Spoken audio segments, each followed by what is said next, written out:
asalaamaaleykum maa ngi nuyu mbokki presse bi ñuy suñu yaay yi ak suñu papa yi toog tey jii wax ak àddina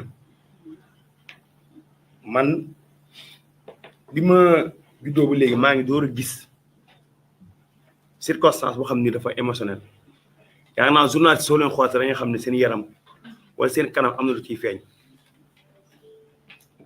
te kenn képp nag moo ko waral kenn képp muy Macky Sall parce que dañ koo dénk suñu réew moom mu jël loolu di ko xeex aw askanam parce que liñ fi wax soo ba léegi injustice la ñu wax ma jàppal nag wax ji farankulaayu na ñun biñ nekkee en détention Rebeuss président wala l'ex président Macky Sall daan na day woote dialogue ñun détenu politique dañuy jël suñu responsabilité fexe ba président dégg ñu Ousmane Sonko ñu ne ko ñun demuñ ci dialogue ñun dialogue wuñu fekkee Macky Sall si dialogue boobu lay sukkandiku pour def santa pour woola nga ñëw waxtaan ak moom ñun demuñu bul dem parce que dañ ñoo tooñ kon li détenu yi wax démb moom lañ wax ak tey kon nag détenu yi li ñu wax moom la seeni yaay ak seeni waajur fekk si ne ñoom dialogue wuñ amnistie wuñ ñaanuñ dara li ñuy ñaan mooy nañ bàyyi seeni doom soit ñu att leen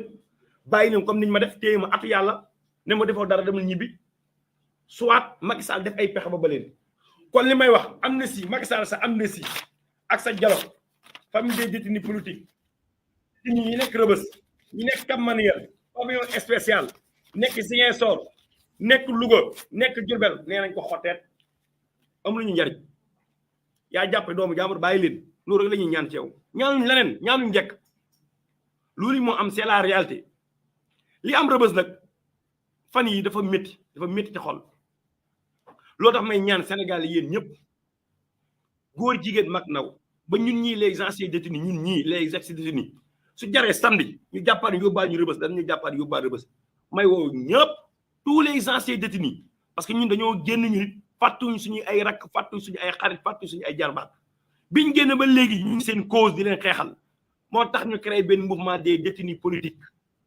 parce que quoi qu'on puisse dire rek gor mën a doon nit mënoo ànd ak moom ci métit nga génn moom mu des ay minutes toog di ko seetaan loolu damaa jàpp ne trahison ak la lâcheté ba tax na depuis presque 2 ans li may wax Macky Sall encore une fois foofu dama ciy bàyyi xel baax askan wi mooy Macky Sall bi mu jàppee booy bi ñu jàppee ñun ñii depuis presque 1 an mi ngi ci daw pour bàyyi leen pour am pexe pour ba leen ñëw na auprès du mouvement FRAPP ne jox lañu liste pour ñu bàyyi gone yi ñëw nañ si ñun ne jox lañu liste ñu bàyyi gone yi liñ koy wax nag mooy sooy bàyyi ñëpp parce que dafa téye ay doomu jàmbur diaboliser leen am na xam ne ñaari at ñu ngi ko am Rebeuss ñu leen woowe les forces spéciales te man mii fa nekk am Rebeuss yëpp kànnaaru 2000 francs moo koy tëj waaw kuñ ñu ab terroriste la kuñ ñu ab force spéciale kuñ ñu commando la kuñ ñu moo ñoo taal bis yaraax ba pare kànnaaru 2000 francs mooy tëj seeni sàmm mënuñoo dajji kànnaaru 2000 francs mais ñun ñu ana terroriste ñu xam ne nii mësuñoo jàkkaarloo benn garde pénitentiaire xeex ak moom wala ñu def benn répression wala benn violence envers les gardes pénitentiaires ñu xam ne mësuñoo jekki-jekki sax def tentative de dañuy rëcc ci kaso bi nga ne ñoom ñoo ay terroristes ñoom ñoo ay jihadistes il faut arrêter suñuy bàyyi nañ bàyyi ñëpp duñ bàyyi ñii téye yeneen doomi jàmbur yi fan yi li fi am man damaa jaaxal yow noonu da ngaa bëgg a bàyyi détenu politique yi te yow ne nga ne woon ñii duñ ay détenu politique parce que bu ngeen fàtte ancien dialogue bi lu mu waxoon jàpp moo ay détenu politique ay délinquant laa jàpp ay agresseur laa jàpp ay rayko ni laa jàpp moom day wax di day goqi ba pare wan naan ko bërki dee mu ñëwaat daane noono na ministre de la def lu mu gën a gaayoo ñu bàyyi détenu politique yi il a utilisé le mot détenu politique kon la ko Ousmane Sonko waxoon moo am ñi ngeen jàpp defuñ dara soo des innocents léegi nag li ñu wax mooy suy bàyyi na ba ñëpp mënta bàyyi ñii téye ñi mënta nekk mais ay ñoom Fadilou Keita ngay jàpp ay nit ñoo xam ne dañu ay pose question Fadilou Keita lan la def Hannibal Djim lan la def Ibrahima Gueye lan la def kenn ku nekk man su ma toogee fii di ko lim yàlla xam ne ne suba fii damay fekkaat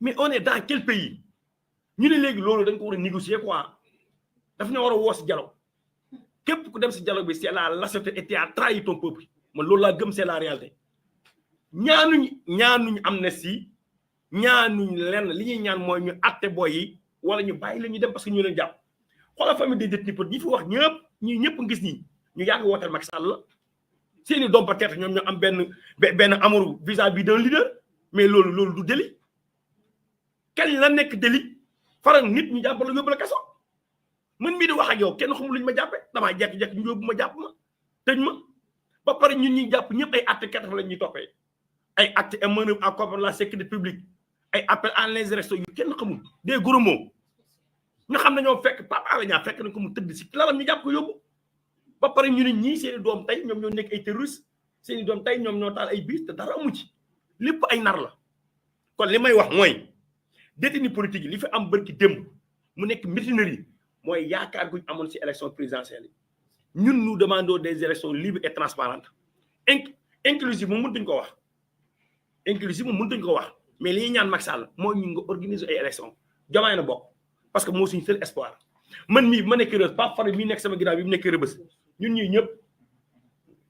ñii ñëpp dañoo amoon yaakaar ne élection yi su amee ñun dañuy génn suñu fekkoon Rebeuss suñu fere ñu bàyyi leen fu ñu amoon benn yaakaar ñoom en personne dañu ñu woon ñu jóg ngir yàlla tempérer tension yi bu ngeen manifester bu ngeen def dara élection yi mi ngi ñëw dañuy génn ñun ñëpp ñoom loolu ñu doon wax parents yi mën nañ ko témoin kenn ku nekk sa doom dalay woon ne la yaay moytuñu bañ laa jàpp yaay dañuy génn élection yi mais après le 25 février ñu naan ñu ay dañuy pousser élection yi ba le 9 mois d'ici 9 mois koo xam ne dañ koo tooñ benn fan Rebeuss waru ko am Rebeuss ñu war koo bàyyi ñu ne léegi dañuy pousse élection yi nañ dialogue ñu pousse élection yi léegi doomu jàmbur yi nag léegi ñuy souffrance bi ñuy dund presque 2 ans ñu koy dund di jooy permis de visite pour nga am ko c'est tout un problème dama koy dénoncé fii cabine 2 Mamadou Seck mais depuis 2 mois joxul permis de visite depuis 2 mois joxul permis de visite gars yi dañuy rek ay bureau ñii ñëpp dañuy rek ay bureau am keroog maa ma fekk ko xam ne Tamba la jógee doom lañ jàpp fii Rebeuss ñu refusé ko permis de visite ñii suñuy gis seeni doom 5 heures du matin la ñuy yeewu 5 heures rang 5 minutes ngay gis presque yaa ngi koy gis ay 14 heures 15 heures loolu dafa war a continuer ainsi dafa war a continuer mutinerie am na parce que yaakaar gi ñu amoon tax ñoom it une jour après nee nañ après le 2 avril lépp lu mën di am ci détention arbitraire yi lépp lu ñu mën di am Macky Sall lañu jël comme responsable après le 2 avril parce que fan yee dañuy mutinerie moo am mais li fa am jaay doole la parce que chambre 48 la amoon mais ay jeunes yi xam ne amuñ arme yoruñ dara nga ñëw jël lacrymogène sànni leen ko ñu nekk Rebeuss biir Rebeuss prison biir Rebeuss nga sànni leen lacrymogène xam ne alentour bi sax jaaykat ñëpp dañoo daw ñii mën nañ maa seede parents yi mën nañ maa seede ñoom ñëpp bi ñu ko yëgee dañoo daw dem bi ñu fa dee fekk fa benn jaaykat li gën a métti nag li gën a métti mooy après loolu ñu xañ leen visite xañ leen TC mooy télécentre xañ leen ay cours man mi jaar Rebeuss xam naa gis nga Rebeuss bàmmeel la kaso bàmmeel la ku fa jaaru bu noo xam la fa nekk mais ñun ñu fa jaar soo xëyee ñu ne cours bi 9h la wala 15h da ngay kontaan pour 15h jot wala 9h jot pour nga génn pour nga am benn Pape Fara mi ngi sama ginnaaw bi ngi may dégg xam na baax li may wax da ngay njëkkee pour génn ku demal chambre 9 chambre 10 nit ñi suñuy génn cours soo tagee sa tànk dañ koy dam ndax yàkkam bi yàkkam parce que dañuy njëkkee ut ndox ci biti loolu moo am c'est la réalité ñu xañ leen loolu durant une semaine ñu couplé avec le reste du monde suñu parents yi di woote ñii woo Fatima Mengi ñii woo waa FRAPP ñii woo Diop Taïf ñii di woo Pape Fara sama doom ci lu nekk sama doom ci lu nekk ne lu mu guddi durant une semaine souffrance boobu encore ñu bëgg ko andi refii ak 9 mois ñu loolu est-ce que yoon la biñu jàlle ci loolu ñu dégg ñu ne waa Sàmm Kàddu ku ci mel ni Yarga Si ay Mor Gueye commandant dañ leen yóbbu Sàmm Kàddu bi ba nekkoon man Sàmm Kàddu nekk naa fa 7 mois mu bokk na ci sàmbur yi gën a métti Rebeuss 3 4 9 10 14 41 man nekk naa keroog 7 mois 41 nekk naa fa 3 mois fa laa libéré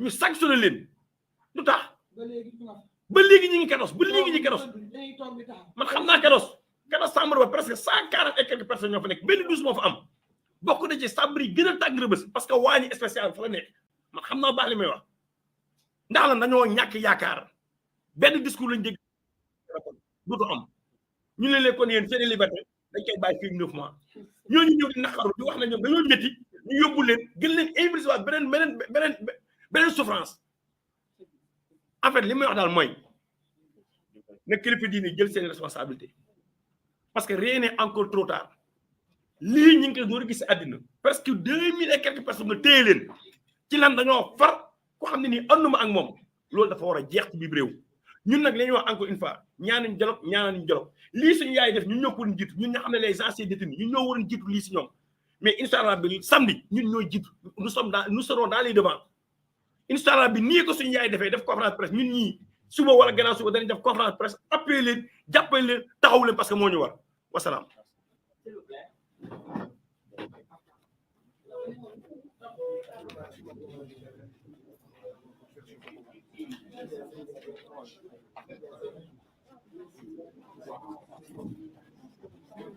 D'accord. On va donner la parole au doyen Habib Sy, d'accord.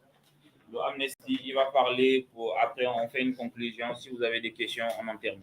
Merci beaucoup, doyen.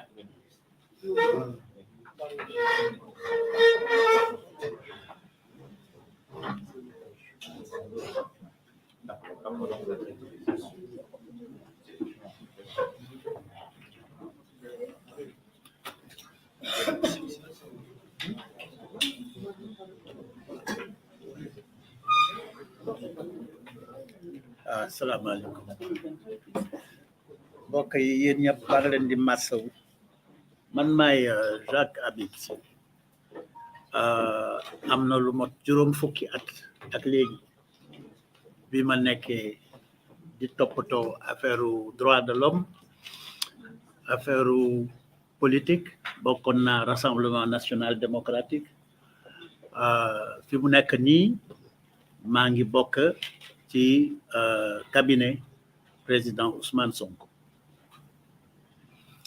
kenn yónniwu ma fi pour wax au nom du parti ou bien au nom de Ousmane Sonko li ma fi indi doxu citoyenneté parce que lii xew ci dëkk bi nag dafa ëpp fi mu ne nii j'ai 78 ans et à mon âge am na lu bari lu ma gis ci réew mais lii fi xew nii masuma ko gis parce que quand même bu ñu fàtte ne Macky Sall ñi mu rey dañu bare man mii bokk naa ci benn commission d'enquête boo xam ne pendant des mois suñu liggéey moo doon seet ñaata doomu aadama la ñu boom ñaata la ñu gaañ yu metti ñaata la ñu laggiloo ñaata ñoo nekk ci àddina te mënatuñu jëriñ kenn mënatuñu jëriñ seen bopp loolu génne nañ ko ci benn document te it mu ngi bokk ci document yi nga xam ne yónnee nañ leen cour pénale internationale ci gàttal wax dama bëggoon wax ne lii xew fii Sénégal dictature la nañ ko wax mu leer bu baax a baax dictature la deuxièmement Macky Sall wàcc na yoon bi nga xamee ne waxtu élection jot campagne électorale ñu ne jot na à 10 heures de temps fukki waxtu balaa campagne bi commencé mu ne non c'est campagne dootul am dàq nañ loolu c'est fini waaw comme ni ko suñu doom yi fii waxee mais ñi nga xam ne dañ leen tëj arbitrairement 2000 prisonniers politiques mais lii kenn musu koo gis dafa jéggi dayoo j'ai rarement vu ci Afrique gi un pays qui a autant emprisonné de ses fils que le Sénégal nekkoon na kii nu mu tudd République démocratique du Congo man maa doon délégué général pour seet di xew ci xeex boobu foofu jubóole ñi nga xam ne ñoo doon xeex mais même Congo liñ fa tëj nii ci prisonnier politique li ñu tëj fii ci prisonnier politique agul foofu la ñu kii dëgg la ne foofu rey nañu fa 5 millions juróomi millions ci ay nit mais li ma gis fii moom gisuma ko foofu prison yi fii état prison yi ni mu mel gisuma ko Congo fii moom c'est pire daf may fàttali le temps de l'esclavage est-ce que esclavage sax tanewul woon tuuti est-ce que tanewul woon tuuti donc Macky Sall defe naa ne man maa ko koy wax man mii delloosil sa sago defal ndànk sa àddina parce que yaa ngi xalaat sa ëllëg lii day jeex élection par A ou par B day am mais élection bu xase ba am ba yow nga dem sa yoon parce que yow 2 avril c'est fini da ngay dem sa yoon de toute façon mais boo demee ana fan ngay atterrir léegi kenn mënatul nëbbatu fenn ci àddina si kenn et puis balaa ngay jógee fii di dem fenn est-ce que nit ñi nañ la xàllal yoon loolu itam mooy loolu na nga xam ne bu fekkee ne da ngay jaay soxorante ak nit ñi ñàkk laa biir ñàkk jox leen seen worma yow bés boo nekkatul au pouvoir xaw ma naka la nit ñiy réagir kenn mënu ci def benn garantie te gis nga réew li koy taal dafa yomb torop astama situation bi ñu nekk nii donc appel lay lancé appel bi ñuy lancé daal mooy Macky Sall na bàyyi élection bi calendrier républicain bi niñ ko taxalee woon premièrement bon c'est vrai que élection yi date biñ ko taxawaloon jàmp na léegi mais il faut que de toute façon balaa le 25 février bu fekk ne am nañ solution ñu doxal ay élection yi am ci jàmm ak salaam Macky Sall le 2 avril jógee fi loolu mooy yoon loolu lañ ko war a wax leneen lu ñu war a wax dégg nga maam day jéggi li nga xam ne mooy demande sociale bi mooy ne nañu respecter le calendrier républicain premièrement deuxièmement nañu libérer sans condition tous les prisonniers politiques ñoom ñëpp sans condition ñoom ñëpp la ñu war génne ci amul xaaj ak seen nañ leen génne ñi tappale yooyu ñu naan chemin de la libération ak terroriste ak fii ban terroriste nga fi gis ñun kooku bokkul suñu aada sax xamuñu luy loolu donc na libéré ñëpp ñu dem ci seen kër ñoom tam ay citoyen lañu ñu mën bokk ci élection yi ci jàmm ak salaam voilà merci.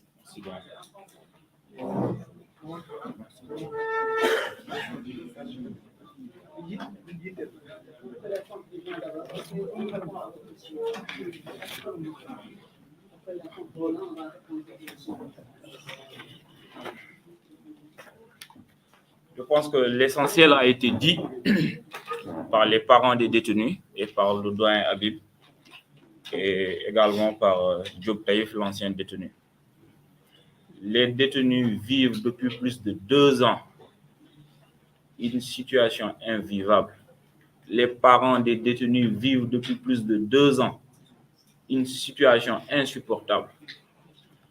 Pour tous les détenus, la majeure partie d'entre eux, on se réveille un jour, on les arrête.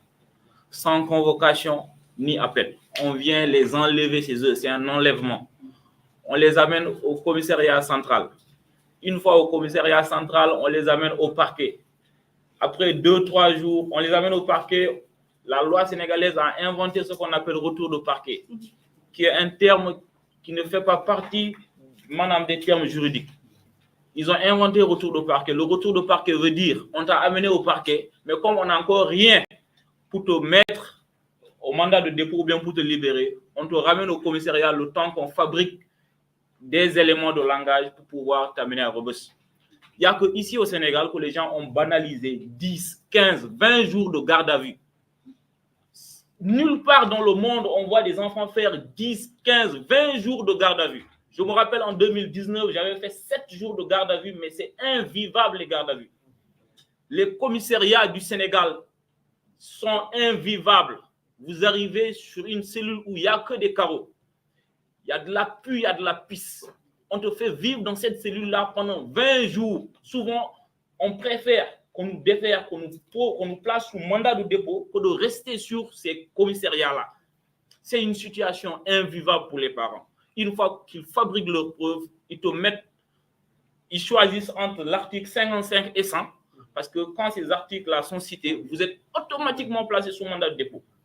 Une fois que vous êtes sous mandat de dépôt, on vous oublie. les parents qui se démerdent à aller chercher des permis de visite. Je cite le juge du deuxième cabinet, Mamadou Seck. C'est le juge le plus indigne qu'on a vu dans l'histoire du Sénégal. Tous les dossiers politiques, presque, c'est à lui qu'on les donne. Et une fois qu'on les donne, systématiquement, il vous place sur mandat de dépôt. Et une fois qu'il vous place sur mandat de dépôt, il disparaît, il va en vacances. Pendant 1 mois, 2 mois, 3 mois, vous ne pouvez pas obtenir un permis de visite parce que le juge est allé en vacances. Il mène nos enfants en prison et il va en vacances.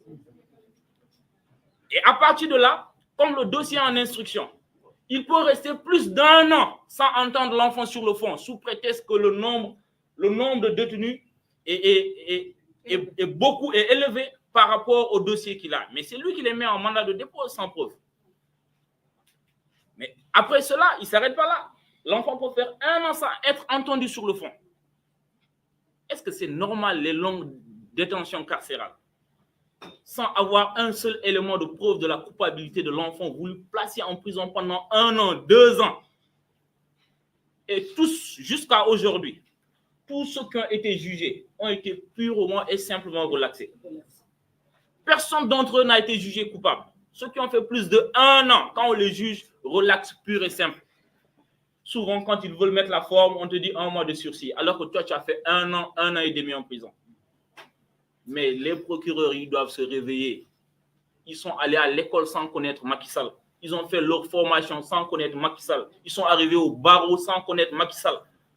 Quand on est procureur, il faut être digne. Il faut être un procureur du peuple. Pas être un procureur de Macky Sall. Aujourd'hui, c'est indigne.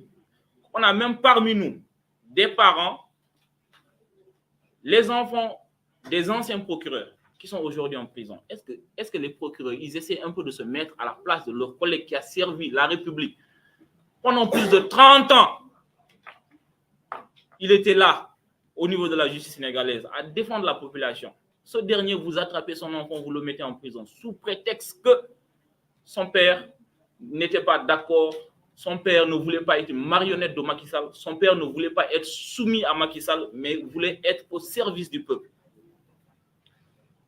1000 et quelques enfants en prison. Mais nous n'allons pas nous laisser faire. À partir de désormais, je pense que depuis plus de 6 mois, quand on part visiter nos enfants, en parlant de visite même, pour visiter les enfants, on se réveille à 5 h du matin. On fait la queue devant Rebeuss. Tu peux rester de 5 h du matin à 14 h, voire 17 h, juste pour avoir 3 minutes de communication avec ton enfant, avec un téléphone où tu ne l'écoutes même pas bien. Mais quand on les amène de la nourriture, ça également, c'est une situation à souligner.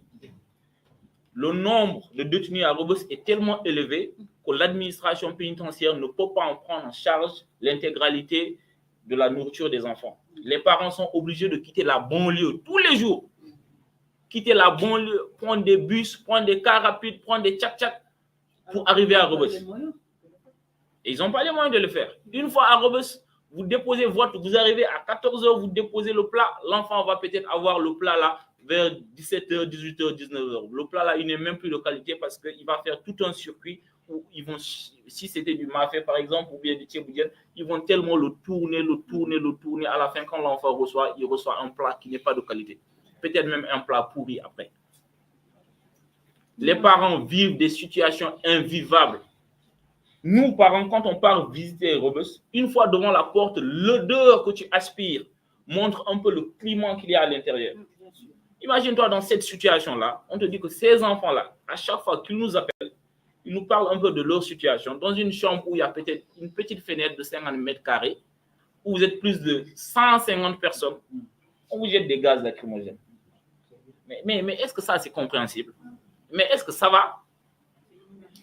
On ne peut pas être dans ce milieu carcéral-là où les gens ne dorment pas, parce que ça, c'est une torture. Il ne faut pas que les gens banalisent la torture. La torture n'est pas que physique. Il y a une torture psychologique. Quand tu empêches quelqu'un de dormir, il y a ce qu'on appelle la torture psychologique. Mais les droits de l'homme, ils doivent parler de ça. Il y a la torture psychologique, ces enfants-là vivent ça au quotidien. Quand tu n'arrives pas à dormir, tu n'arrives pas à manger, on t'empêche de communiquer. Et le pire, c'est que l'administration pénitentiaire se permet d'interdire les visites, interdit aux détenus les téléphones, mais à côté de ça, ils ne communiquent pas.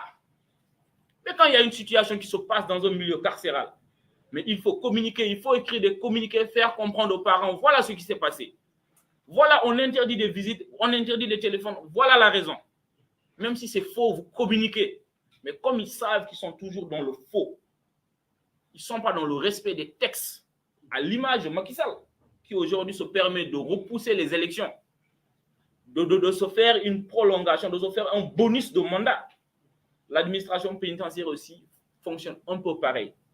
Pour ne pas dire un peu partout dans l'administration, on a des gens qui ne respectent pas les lois et textes qui nous encadrent. À son bon vouloir, il décide de prolonger son mandat. Pour nous, le prolongement du mandat du Macky Sall, ça veut dire le prolongement de la durée carcérale des détenus politiques. Et nous n'accepterons pas que ces détenus-là puissent être une monnaie d'échange. Ils ne seront pas une monnaie d'échange. Déjà, dans leur intégralité, quand ils causent avec leurs parents, moi, j'ai reçu une dizaine d'appels. J'ai reçu l'appel d'Hannibal Ndim, j'ai reçu l'appel de Ousmane Sarr, j'ai reçu l'appel de Baina Gueye, j'ai reçu l'appel de Tom, j'ai reçu l'appel de Ben Taleb Sow. Tous, dans leur globalité, quand ils appellent, ils disent l'amnistie que Macky Sall est en train de prôner à travers les médias, c'est pour lui, ce n'est pas pour nous. On n'a jamais demandé à être amnistié, on demande à être jugé. Parce qu'ils savent qu'ils n'ont rien fait. Ils demandent à être jugés. Si son amnistie, c'est pour lui, il n'a qu'à le voter, le prochain gouvernement va révoquer cela. Ça ne passera pas. Tu ne peux pas commettre des crimes humains, tuer les enfants innocents. Pour la majorité, ils ont une moyenne d'âge de 16-15 ans. Tuer ces enfants-là, aujourd'hui, tu te réveilles un bon jour, tu nous dis amnistie. Et la mémoire de ces gens-là, et la souffrance des parents-là qui attendent aujourd'hui que justice soit faite, que réparation puisse avoir lieu. Et on ne s'arrête pas là. Même les détenus qui ont fait une longue durée carcérale, ils doivent être indemnisés. Ça ne doit pas s'arrêter là. Ça ne doit pas s'arrêter à une simple libération. Allez-y et c'est fini, on oublie. Macky Sall a fait ce qu'on appelle la haute trahison. À la fin de son mandat, il doit être poursuivi pour cela. Parce que le nombre de parents qu'il a empêchés de dormir, le nombre de détenus qu'il a empêchés de vivre, le nombre de personnes qu'il a tuées, qu'on le dise haut et fort, même en Gambie, le temps de Yaya Jammeh, il n'y a pas eu autant de morts, il n'y a pas eu autant de prisonniers politiques. Moi, j'ai fait 6 ans au Congo-Brazzaville, mais je n'ai pas vu autant de détenus. J'ai visité les prisons en étant élève, en voyant leurs conditions, dans la sensibilisation des élèves, mais je n'ai pas vu ces conditions-là. Les pays comme le Congo, c'est des pays réputés être des pays où la dictature règne. Mais on n'a pas ça dans ces pays-là. Sous Macky Sall aujourd'hui, tu fais un post Facebook, on t'attrape. Tu fais une story Instagram, on t'attrape. Tu fais story WhatsApp, on t'attrape. Tu partages des émojis de rire, on t'attrape. Tu fais un journal satirique où tu es comédien, on t'attrape. Mais finalement, la prochaine arrestation, ça sera certainement parce que je suis mal coiffé. Certainement. Parce qu'on a tout vu, il reste que ça. Et je suis sûr que je ne vais pas passer à côté. Mais à côté de ça, il parle d'apaisement. Mais pas plus tard que vendredi, il a placé de dizaines d'enfants sous mandat de dépôt. Alors c'est lui qui parle d'apaisement.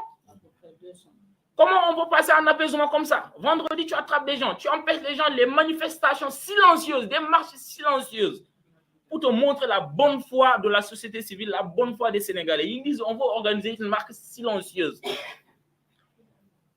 Mais c'est aberrant. On n'a jamais vu un gouvernement aussi cruel envers son peuple. Macky Sall a une haine envers les Sénégalais. D'où vient cette haine? Lui seul sait. Parce que les Sénégalais lui ont tout donné. Depuis sa naissance, tout ce qu'il gagne vient du contribuable sénégalais. Directeur, ministre, président d'Assemblée générale, aujourd'hui président. Tu n'as jamais créé une entreprise qui te permet d'avoir des ressources. Tout ce que tu as gagné depuis ta naissance jusqu'à aujourd'hui, ça vient du contribuable sénégalais. Mais c'est toi qui te retrouves à torturer ces Sénégalais-là, à bâillonner ce peuple-là. Nous ne laisserons pas faire, on ne va pas rester les bras croisés. On a déposé une lettre au niveau de la préfecture lundi. On a respecté les 3 jours francs. Le commissaire de Médina nous a appelé hier pour faire l'enquête de moralité.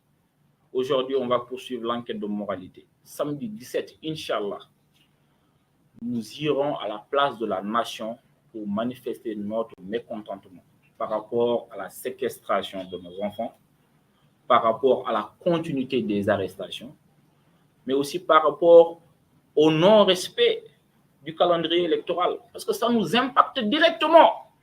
Ça nous impacte. Et on donne rendez-vous à tout le monde ce samedi-là, Inch'Allah, à la place de la Nation. On vous remercie. Et à côté de ça, la plus jeune détenue à 9 mois, la famille Bodjan. La famille Bodjan, dans une seule famille, on attrape 4 personnes. On attrape le grand-père de 72 ans, l'enfant de 9 mois, l'enfant de 2 ans. On attrape ces deux filles. Mais c'est aberrant. Sous prétexte que tu voulais attraper le fils, mais le fils est enfoui. L'enfant avait 2 mois quand on a arrêté ça. 2 mois. Merci beaucoup. On vous remercie.